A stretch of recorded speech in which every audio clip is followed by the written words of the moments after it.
एक खूबसूरत हरे भरे बगीचे में कटरीना उछल कूद कर रही थी। उसकी पीली फूलों वाली ड्रेस सूरज की रोशनी में चमक रही थी और सफेद जूते घास पर हल्की आहट छोड़ रहे थे। चारों तरफ रंग बिरंगे फूल खिले थे, हल्की हवा बह रही थी और आकाश नीला था। वाह, आज तो मौसम कितना अच्छा है, कटरीना खुशी से बोली। सोनू, छोटा सा ग्रे रंग का खरगोश, घास में उछल रहा था। अचानक उसने झाड़ी के पास कुछ चमकता हुआ देखा और चौंक कर बोला, अरे ये क्या है? शेरू, सुनहरे भूरे रंग का प्यारा सा कुत्ता, तेजी से दौड़कर वहां पहुंचा और सूंघते हुए बोला, कोई अजीब चीज लग रही है। कटरीना ने उत्सुकता से झाड़ी के पास जाकर देखा और चमकती हुई चीज को उठाया। ओह, ये तो सोने जैसी चमक रही है।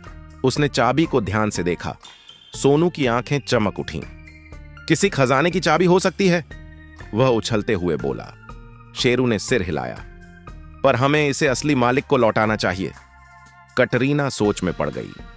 अगर यह सच में खजाने की चाबी हुई तो तीनों दोस्तों ने फैसला किया कि वे मोहल्ले में जाकर पूछेंगे कि यह चाबी किसकी है। वे गली गली घूमे, हर किसी से पूछा, क्या किसी की चाबी खोई है? पर कोई भी इस चाबी के बारे में कुछ नहीं जानता था। तभी एक बूढ़े अंकल आए। उनके चेहरे पर हल्की चिंता थी। वे कटरीना के हाथ में चाबी देखकर चौंक गए। बेटा, ये मेरी अलमारी की चाबी है। इसमें मेरे जरूरी कागजात और परिवार की यादें रखी हैं, उन्होंने राहत की सांस लेते हुए कहा। कटरीना खुशी खुशी मुस्कुराई और चाबी अंकल को दे दी। लीजिए अंकल। अंकल की आंखों में आभार झलक रहा था। उन्होंने कटरीना के सिर पर हाथ रखते हुए कहा, बेटा, ईमानदारी सबसे बड़ी दौलत है। तुमने आज सच्ची दोस्ती और अच्छाई की पहचान दी। कटरीना, सोनू और शेरू मुस्कुराए। उनके दिल में संतोष था क्योंकि उन्होंने सही काम किया था। वे बगीचे में वापस आ गए जहां सूरज ढल रहा था। चारों तरफ सुनहरी रोशनी फैल गई थी।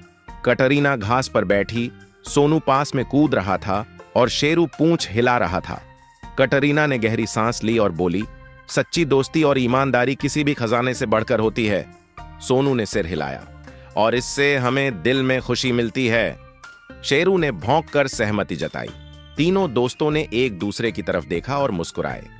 आज का दिन सिर्फ एक साधारण दिन नहीं था। आज उन्होंने एक बड़ी सीख ली थी।